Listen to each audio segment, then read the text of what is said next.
This episode is brought to you by Shopify. Upgrade your business with Shopify, home of the #1 checkout on the planet. Shop Pay boosts conversions up to 50%, meaning fewer carts going abandoned and more sales going cha-ching. So if you're into growing your business, get a commerce platform that's ready to sell wherever your customers are. Visit shopify.com to upgrade your selling today.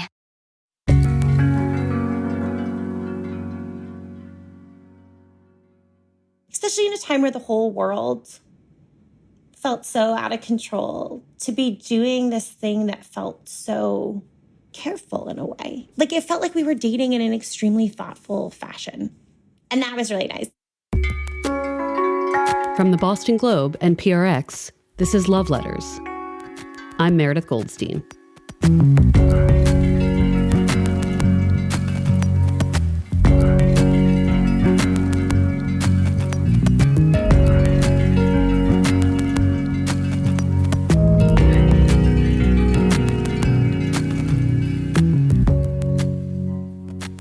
Well, here we are, peering hopefully toward the light at the end of a very long year.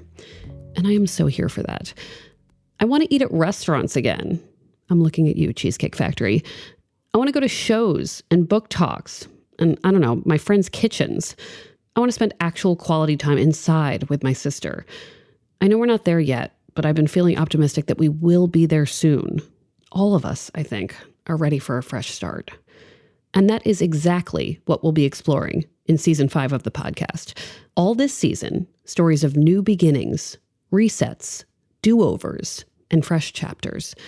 We've got some great guests, and I can't wait for you to meet them. I want to start in the very present tense with the story of a couple who, despite all of the horribleness of the past year, actually managed to find each other in a pandemic, and then figured out how to stay together despite different ideas initially about safety and boundaries and intimacy.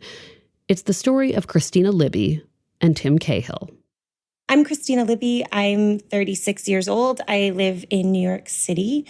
I write and I make public art, and I am a chief science officer at an AI company. My name is Tim. I am 34 years old. I live in Brooklyn, New York. Let's rewind back to before times, when Tim and Christina had not yet met. Christina had lived with a guy for 3 years. He was a wonderful person, she says, but they just weren't compatible, so they broke up. Then I went into this period of realizing, I didn't totally know who I was, and I didn't know even what kind of men I liked to date. And so I categorized it as getting really lost. I wanted to date all kinds of men. She does this thing where she goes on 50 first dates with 50 people. Not like one-night stands, just dates to figure out what's out there, who she's drawn to. And then something traumatic happens. It's the summer of 2019. Christina is kite surfing off a beach in Brooklyn. She suffers a pretty serious brain injury.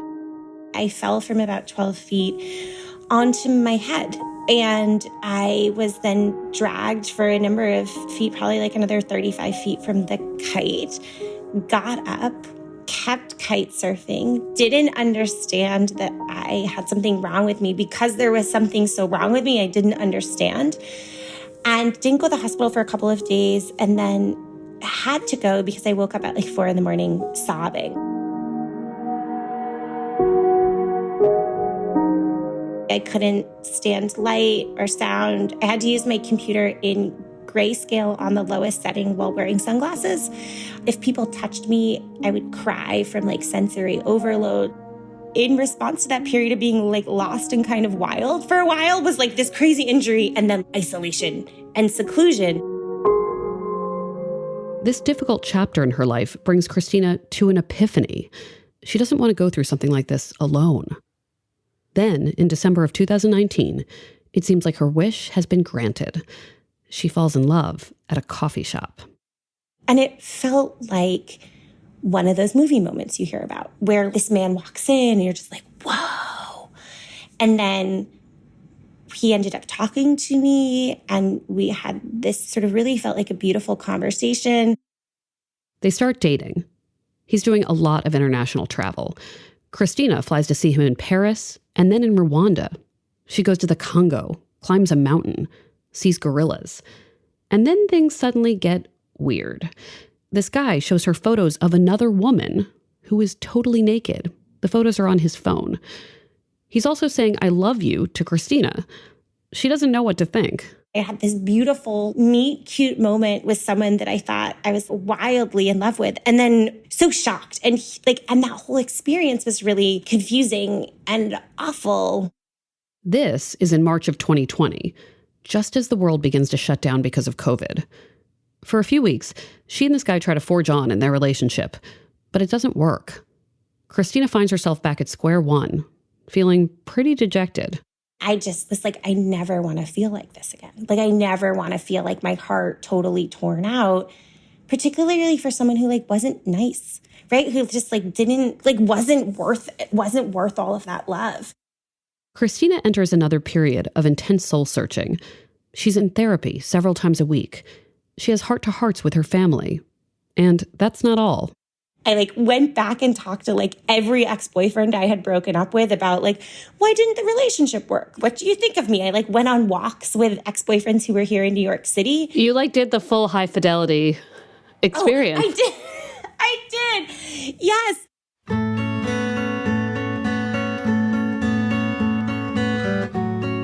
I wanted that exploration of just where were all of my mistaken beliefs. And it was so wonderful to talk to these men who were just I love you. And these are things that didn't work. Tim, meanwhile, had a longer-term relationship end. He'd been on dating apps, but he was getting a little tired of it all. I guess I was a little burnt out of it, as I'm sure everyone kind of gets.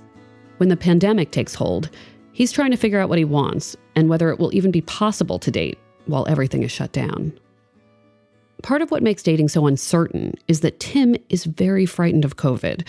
Beyond the regular reasons, he's adopted and doesn't know the medical history of his biological family. He could be high risk. I mean, early on, I was just this is terrifying. I felt like I read so many stories about a person with no symptoms having a stroke in their kitchen and just straight up dying. And I was just holy shit, that is terrible. And if that is possible, odds are that it will, of course, happen to me. Very kind of selfish point of view in that respect. Nonetheless, Tim is on the dating app Bumble, not entirely giving up hope. Christina is on Bumble too, also not entirely giving up hope. It's June of 2020 by this point, smack in the middle of the pandemic. It was if we are going to be in a second lockdown, if this is going to continue, I just don't want to do it alone. I need to find the person who is going to do this life with me. So she's scrolling through these dating profiles and she lands on Tim's. He was wearing a plaid shirt and he was standing, holding a cup of coffee and wearing jeans. And I immediately was oh, that man, I could see that man standing in a kitchen on Sunday morning, having a coffee and being someone that you just wanted to talk to. A throwback boyfriend in a way, the kind of boyfriend you were looking for when you were 10 years old.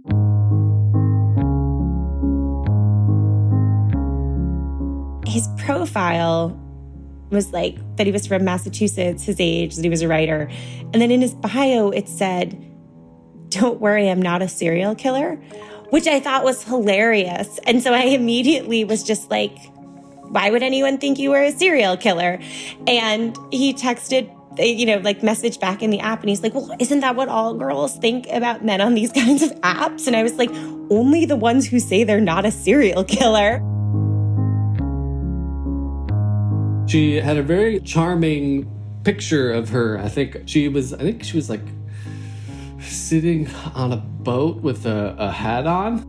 You see a lot of certain types of pictures, and hers just kind of struck me as being oh, this seems like a nice, normal person in a weird sea of humans. Because I had done a lot of online dating, I had dated a lot of people, I knew that could fall apart really quickly. Someone can be very clever and fun, and you can have an amazing text message relationship, and then you meet them in real life, and you're just oh, this person's a total dud. Christina and Tim start texting, And then a couple days later, it's 10 o'clock at night. And she's like, want to talk on FaceTime right now? He was like, sure, but could you give me 5 minutes to put on a shirt and brush my hair? And I was like, oh yeah. Okay, I guess that's fine. Maybe I should brush my hair too. There was no real pretension or anything kind of staged about it that, I guess I was pretty drawn to, because it was like, oh, cool, this person is just wants to talk. And that felt pretty natural. And we probably talked for 2 hours, and then it was midnight. And I was like, oh my God, I have to go to sleep. I'm not someone who stays up. I'm a 9:15 in bed kind of person. And I just remember getting off the phone with him and being so buzzy. First date, when you have a good first date, that kind of buzzy glow you feel like when you go home. But for Christina, the buzzy glow turns into a kind of impatience. She wants to know if this could really be a thing, if Tim is as good in real life as he seems on a screen. She starts pushing for a first date. I wanted to meet him right away because I continued to have this fear that this wasn't real, that we wouldn't have any actual attraction, that it wouldn't work out. Tim, remember, is freaked out about getting sick. So he puts the brakes on.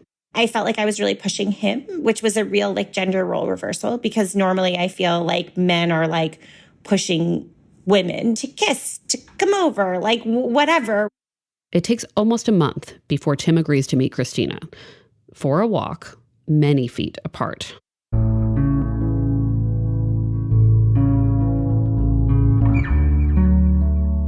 Tim, despite being anxious about COVID, is actually excited about this date. All this time that Christina has been trying to get together, Tim's fondness for her had been steadily growing.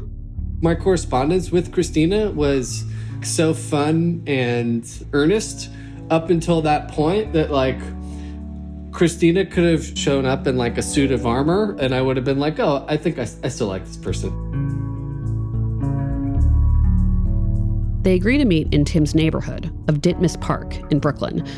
Christina brings her 100-pound sheepadoodle. It has all the makings of that perfect first date in a movie, but that's not exactly how things go down. When I first met him, I didn't feel that immediate spark.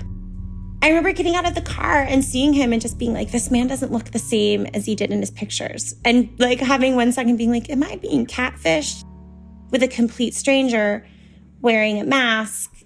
It was just so hard. It was so hard to get any feeling with him at all. And then we were walking through the park and we were talking about serial killers, which Tim actually is weirdly into serial killers, for the record. So we made up this idea of what if there was a jelly bean killer in Prospect Park, which was just based off this funny idea of what if someone tried to kill you by shoving jelly beans down your throat? What a weird kind of killer. And I was just oh, he's so funny and so creative. I want to see his face. But in this dating world, asking someone to take off their mask sort of felt like in a non-COVID world, if you were on a first date and a man was I think I like you, but would you just take your bra off so I could just get a better sense of what's, it kind of felt like that. It felt so inappropriate. They walk about 6 miles over a few hours. They say goodbye, and Christina gets into a taxi to head home. I wanted to believe that something was wrong with my own radar. And I wanted to think of something different, but I didn't have that immediate moment of knowing that this is my person. It felt really good to talk to someone and walk with someone that I had been sort of speaking with digitally for a little bit of time now. I think I even texted her after and I was like, wow, that was a lot of fun. And my response back was it? ?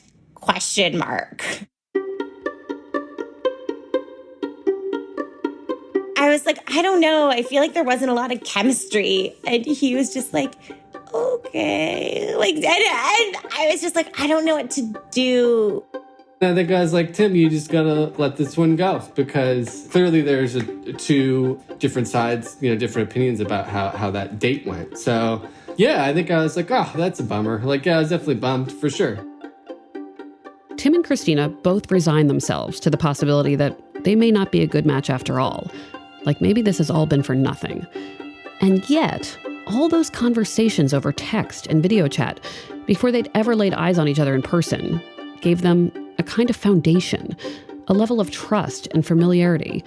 Neither of them is willing to give up on that just yet.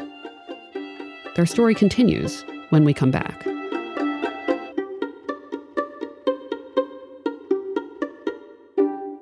Here at Life Kit, NPR's self-help podcast, we love the idea of helping you make meaningful lifestyle changes. Our policy, don't be too punishing on yourself or too grand in your goals, which is why we've got shows on how to help you make little nudges to your behavior and create habits that stick. Join Life Kit to get the tools you need. Listen to the Life Kit podcast from NPR. This episode is brought to you by MeUndies. While MeUndies can't totally help your love life this Valentine's Day, they can offer you insanely comfy undies and loungewear to buy or gift. MeUndies has so many awesome Valentine's Day prints and styles. Plus, you can match with your partner, friends, or even your pets. This Valentine's Day, give the gift that'll keep them thinking of you and score huge site-wide savings at MeUndies.com/Spotify. That's MeUndies.com/Spotify. MeUndies. Comfort from the outside in. Okay, we're back. So Christina has this nagging feeling like maybe they should try again. Maybe she shouldn't walk away so quickly. They make plans for a second date at the beach, but it's a sweltering summer day. And because of her brain injury, Christina says, she's feeling pretty sick. And I was like, I can't drive to the beach. And I was like, would you drive? And Tim was like, no, I don't feel comfortable doing that. And I was just like, annoyed, right? Like, I was just like, that's annoying, whatever, but fine. I'm like almost in your neighborhood. Do you want to go on a walk or something? And so I was waiting in the car and I was in so much pain that I was sort of like half sleeping in the car. And he like comes and he brings me a key lime seltzer water. And it was actually the sweetest. It was like the simplest thing for someone to do. They end up taking a short walk and then just sitting with each other in the grass, 10 feet apart. And he took his mask off.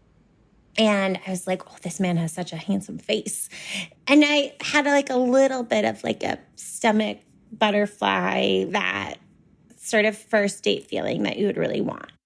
It felt so much more normal. I could see her face, she could see mine, and I think there was a little bit of warmth there where we were like, okay, cool. This is the human that I have been talking to, not some kind of robot that, he sent out into the world. At some point after this, Christina and Tim have a conversation about how, for Christina, falling in love has to mean fireworks. He was like, I'm a slow burn. And I was just like, I don't want a slow burn. And I had a great chat with my therapist. And my therapist was like, sometimes you have that real cosmic moment with someone where it feels like a total fire. And he's like, and that burns out really quickly. In fact, that very thing had just happened with the guy she met in the coffee shop before the pandemic. And so it really was like a challenge for me to believe that there was a different way to fall in love with someone. Before long, Tim's slow burn starts to become something else for Christina. She starts to see a kind of Victorian sexiness in it. There's a strange thing about a man who doesn't want to physically see or touch you, and you wanting to make that man physically see and touch you, that felt really temptressy, there was sort of a strange sexuality in that where I was just like, I'm going to wear a really pretty dress. I felt like I'm going to pull on that until you want to touch me enough to overcome your extreme fear of touching another human.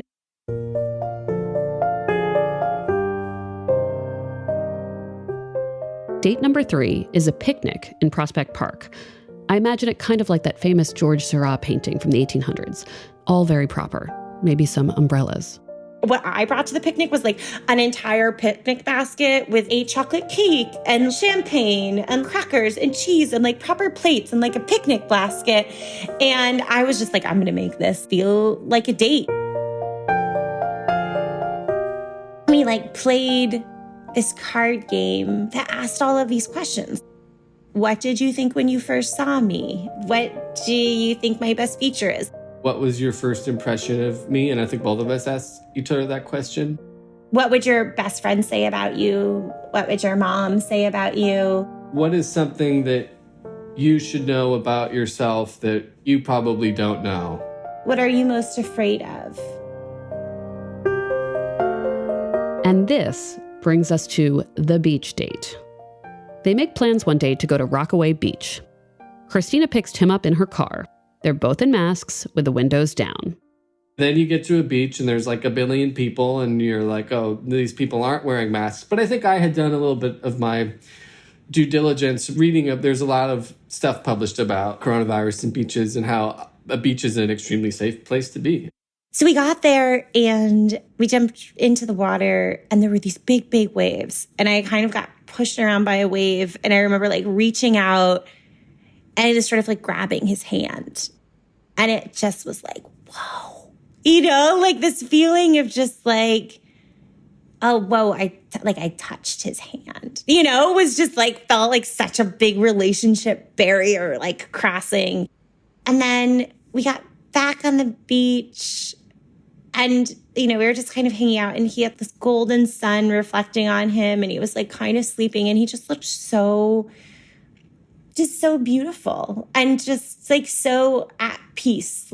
And I think for someone who has been like so stressed out for so many months, caught in their home, it just felt really amazing to give him this peaceful moment. There definitely was a moment where I definitely took like a mind picture where I think she was just like reading the newspaper. Christina was just like sitting next to me and reading the newspaper. And I think I was just like watching the waves or watching surfers or something. And you're just like, holy shit, like I have missed life a lot. And I have missed just the pleasure of sitting next to someone, that you like and just doing nothing.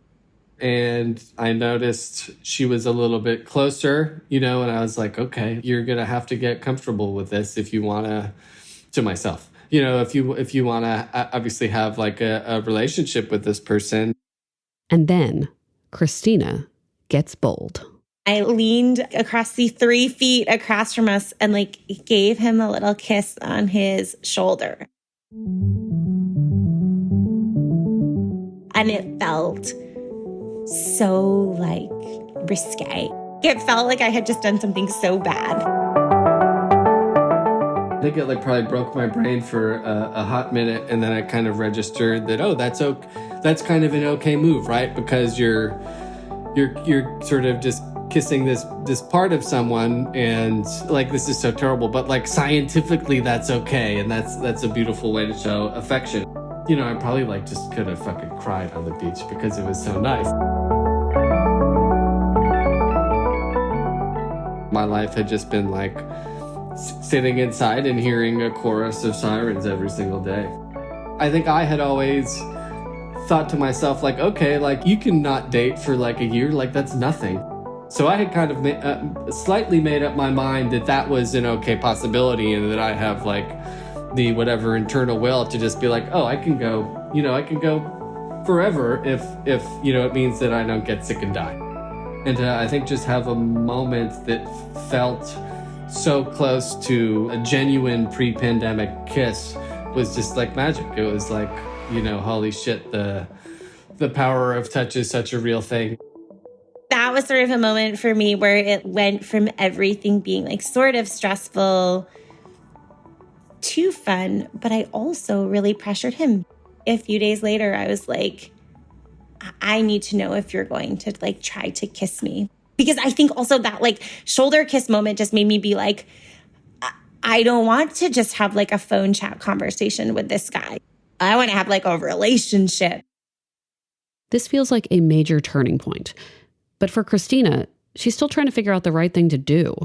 I felt like just very confused by, I think it's confusing for everyone. What is appropriate? What isn't? Our political information was all over the place. And then you're trying to like navigate someone else's feelings while also trying to navigate your own desires. Very difficult. By this point, it's mid-August of 2020. Tim and Christina have known each other for 2 months. In normal New York dating years, that's an eternity. And yet they haven't so much as kissed.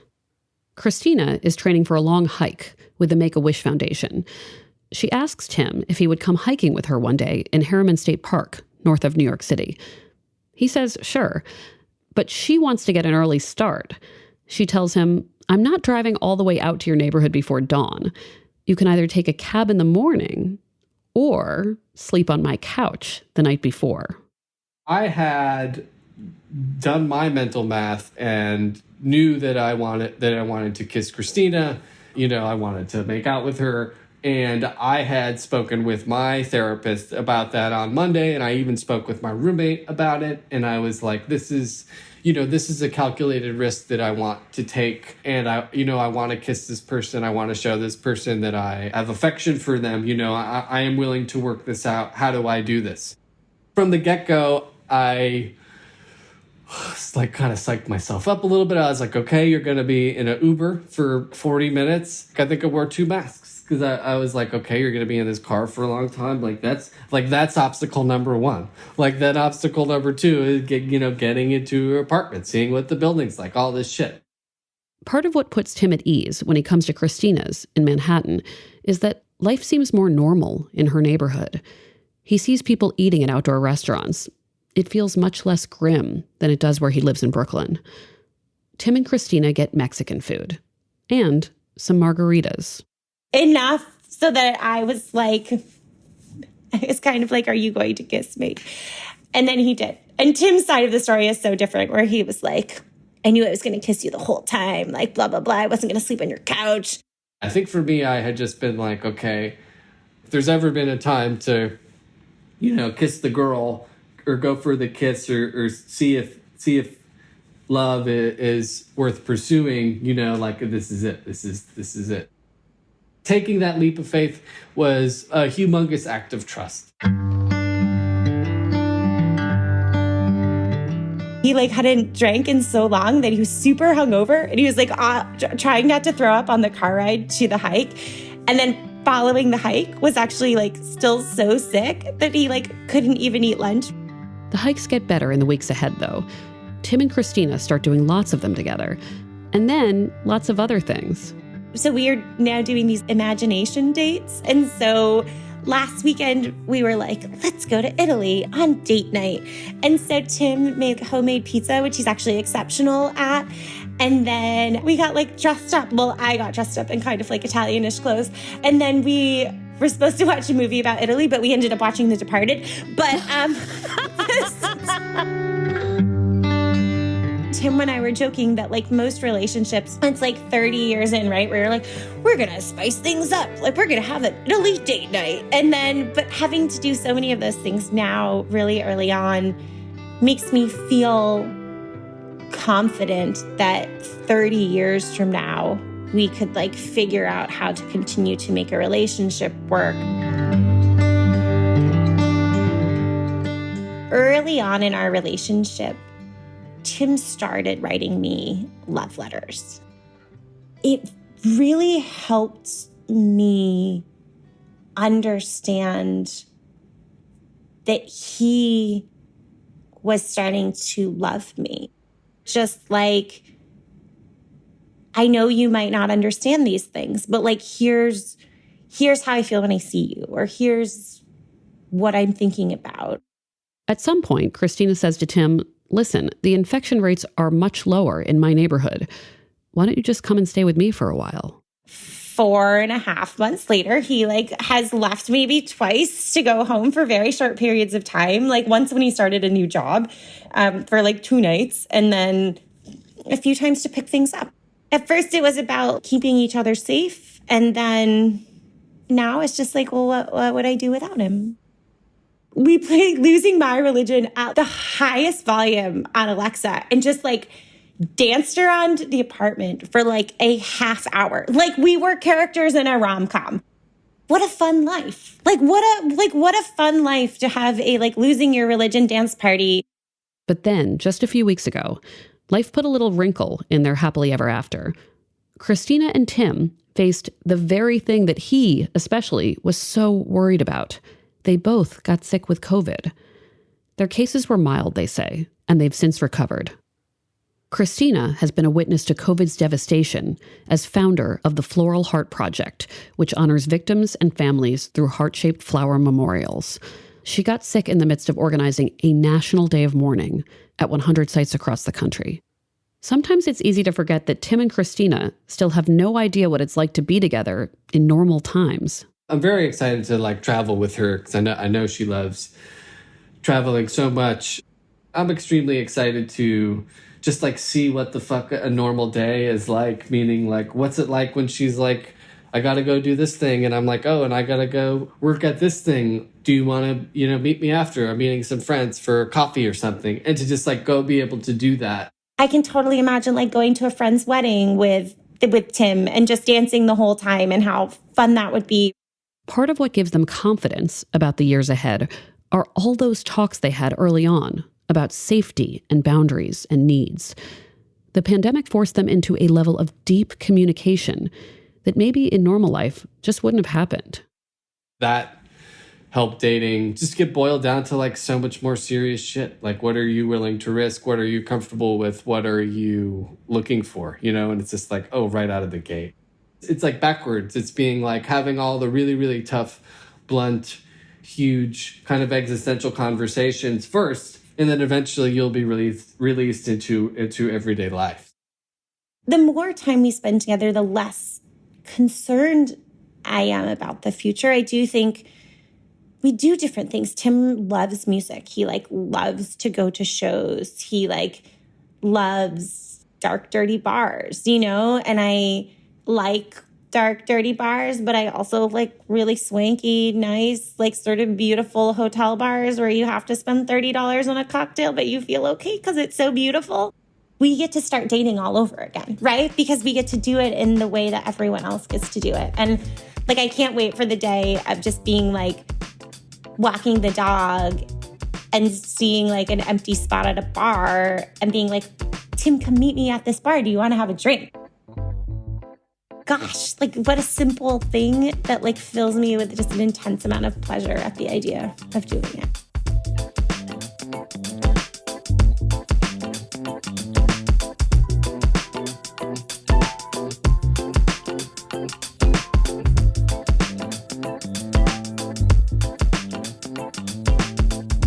Love Letters is a production of the Boston Globe and PRX. Today's episode was produced by Scott Hellman. Ned Porter does our audio mixing, sound design, and mastering. Devin Smith and Jenna Serbo do our audience engagement. Love Letters illustrations by Ashanti Davis. Check them out on the Love Letters Instagram. Special thanks to Brian McGrory and Linda Henry. Our music is from APM.